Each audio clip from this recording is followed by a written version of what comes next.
जय हिंद दोस्तों, वंदे मातरम। आज प्रभास की मूवी कल की रिलीज हो चुकी है, जिसको कि डायरेक्ट किया है नागा अश्विन ने।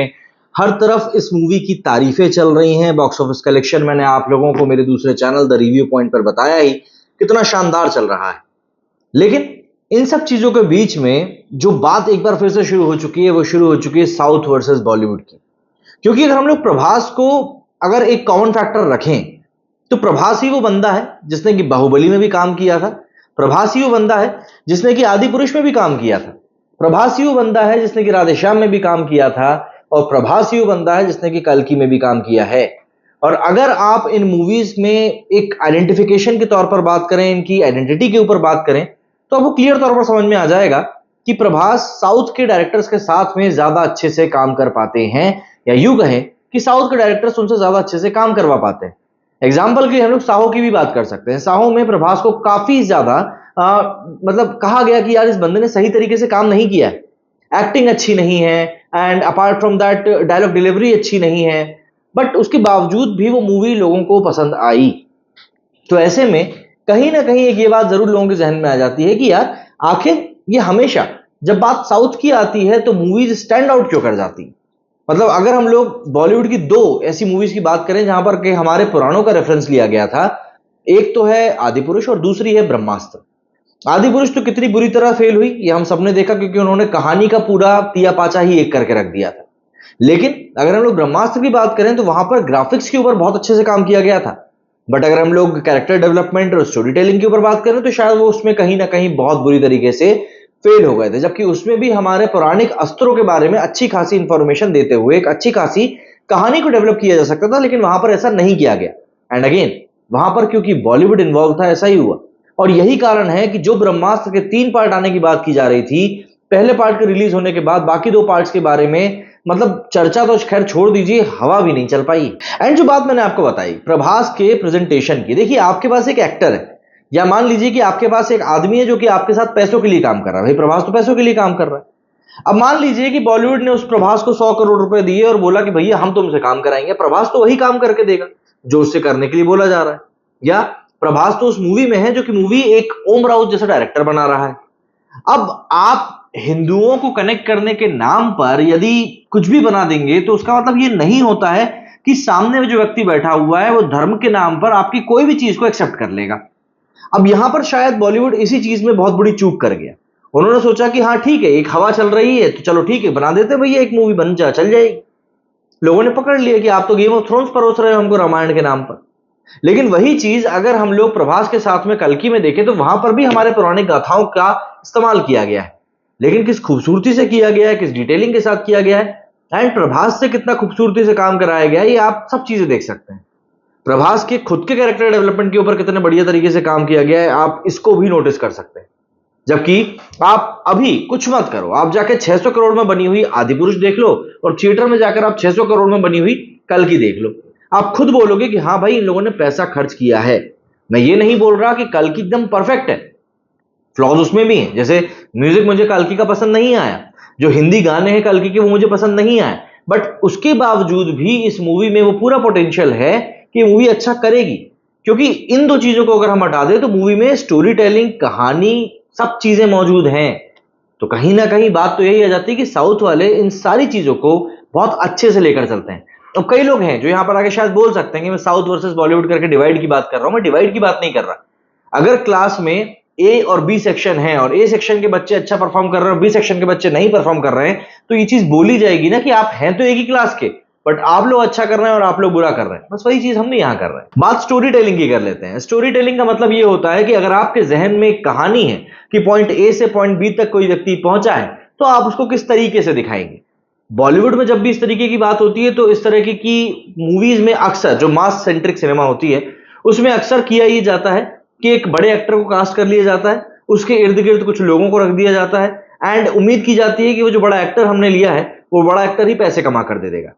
अगर हम अक्षय कुमार साहब की बात करें तो पिछले कुछ समय में अगर हम उनकी ओ माय गॉड को हटा दें तो कौन सी मूवी बहुत बड़ी ब्लॉकबस्टर साबित हुई। और OMG 2 भी बहुत बड़ी ब्लॉकबस्टर साबित नहीं हुई। 140 करोड़ रुपीस उस मूवी ने कमाए थे, बट मैं उसको ब्लॉकबस्टर इसीलिए कह रहा हूं क्योंकि उसका कंपटीशन गदर 2 के साथ था। लेकिन आप अगर देखो तो अभी बड़े मियां छोटे मियां करके एक मूवी रिलीज हुई थी। वो मूवी कब आ गई और कब चली गई अधिकतर लोगों को पता भी नहीं चला। जबकि उसमें टाइगर श्रॉफ और अक्षय कुमार जैसे बड़े बड़े स्टार थे। बट हुआ क्या, पब्लिक को पसंद नहीं आई, पब्लिक ने सिरे से नकार दिया उस कंटेंट को कि यार हम यही सब देख देख के पक चुके हैं।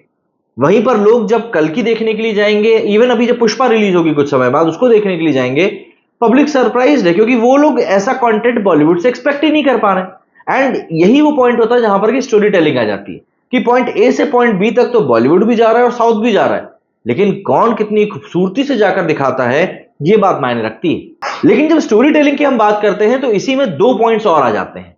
पहला होता है डिटेलिंग का और दूसरा होता है कैरेक्टर डेवलपमेंट का। डिटेलिंग का मतलब यह होता है कि आप हर एक छोटी से छोटी चीज को कितना ज्यादा डिटेल में बता रहे हो।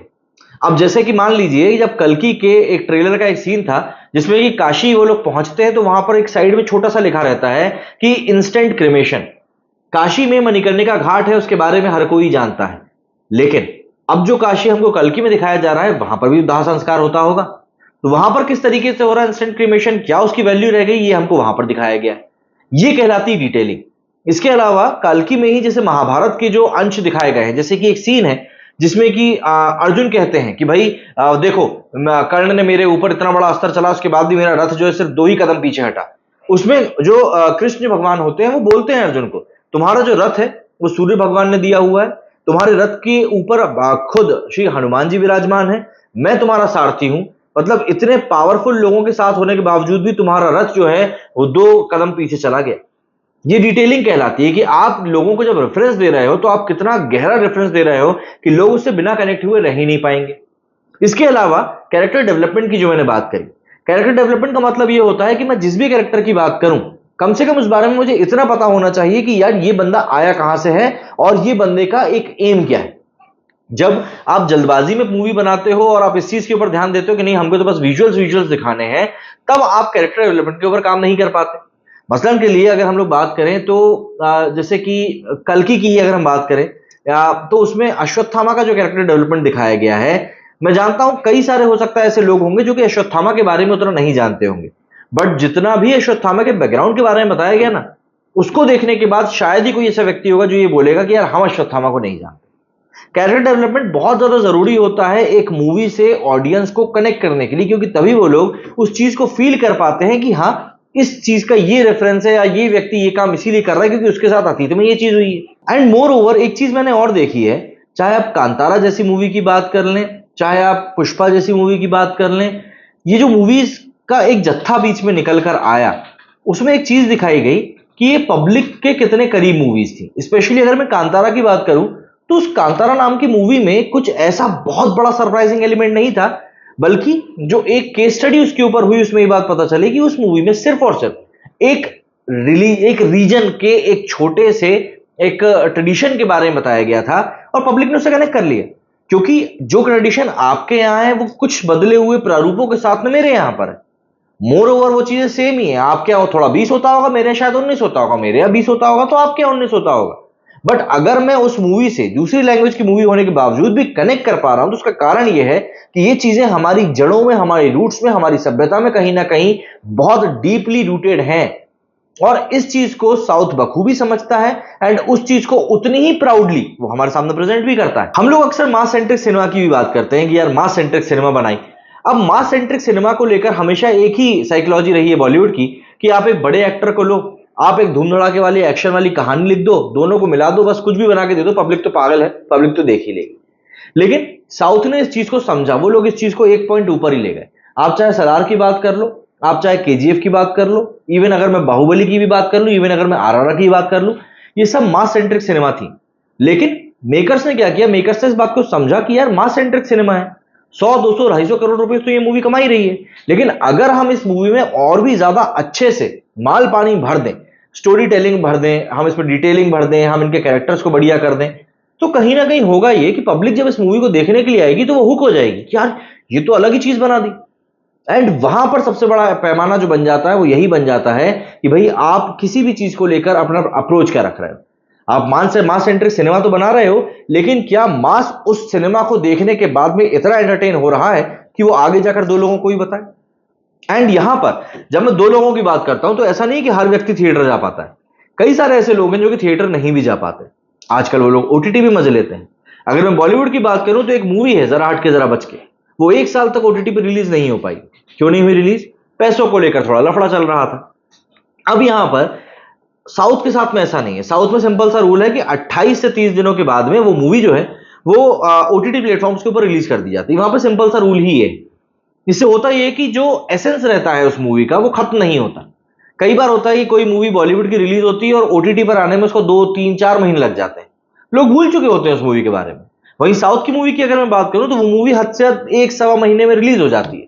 लोगों को पता रहता है कि यार लियो नाम की एक फला मूवी आई थी, देखो चलो अब हम इसको ओटीटी पर देखेंगे। मैं हकीकत बोल रहा हूं, मैंने लियो खुद ऐसे ही देखी थी। तो ये चीज जैसे आवेशम है, अभी अभी आवेशम रिलीज होने वाली है हिंदी में। तो ये जो मूवीज हैं ये पब्लिक अगर सोशल मीडिया पर इनके बारे में सुन रही है, वर्ड ऑफ माउथ सुन रही है और टाइम पर रिलीज ये मूवीज नहीं हो रही, तो फिर कैसे काम चल पाएगा? एंड लास्ट में आ जाता है म्यूचुअल रिस्पेक्ट का। बॉलीवुड से अभी कुछ दिनों पहले मैं पढ़ रहा था तो उसमें शबाना आजमी जी ने बयान दिया था या नीना गुप्ता जी थी, इन दोनों में से कोई एक था। उन्होंने कहा था कि जो एक्टर्स हैं आजकल के वो कुछ भी फालतू की डिमांड करते हैं। 6 वैनिटी वैन चाहिए, सोने के लिए अलग चाहिए, नहाने के लिए अलग चाहिए, बैठने के लिए अलग चाहिए, तैयार होने के लिए अलग चाहिए, रिहर्सल के लिए अलग चाहिए। ये जो फालतू की डिमांड्स होती हैं ये साउथ में नहीं होती। साउथ में चाहे डायरेक्टर हो, प्रोड्यूसर्स हो, एक्टर्स हो, उनके बीच में एक म्यूचुअल रिस्पेक्ट रहती है, एक म्यूचुअल अंडरस्टैंडिंग रहती है। उनको पता रहता है कि सामने वाला व्यक्ति भी एक बहुत बड़ा प्रोफेशनल है और वो भी अपने प्रोफेशन के लिए काम कर रहा है, और हम भी तभी सस्टेन कर पाएंगे जब हम प्रोफेशनली काम करेंगे। अब से कुछ समय पहले जब साउथ के एक सेक्टर में मूवीज नहीं चल रही थी, तब उन लोगों ने कुछ समय के लिए मूवी रिलीज के ऊपर रोक लगा दी थी, ये कहते हुए कि हम लोगों को पहले फिगर आउट करना पड़ेगा कि हमसे गलती कहां हो रही। अगर मेरा मतलब यह है कि अगर साउथ के लोग इतना ज्यादा ध्यान दे रहे हैं इस फिल्म मेकिंग की आर्ट के ऊपर, इसको ज्यादा से ज्यादा अच्छा बनाने के लिए, तो बॉलीवुड क्या सिर्फ पैसा खर्च कर रहा है लोगों के नाम के ऊपर और डेवलपमेंट के ऊपर कुछ काम नहीं कर रहा? आप कमेंट करके मुझे बताइए कि आप लोग इस बारे में क्या फील करते हैं। मेरे इस वीडियो में फिलहाल इतना ही। जय हिंद, जय भारत।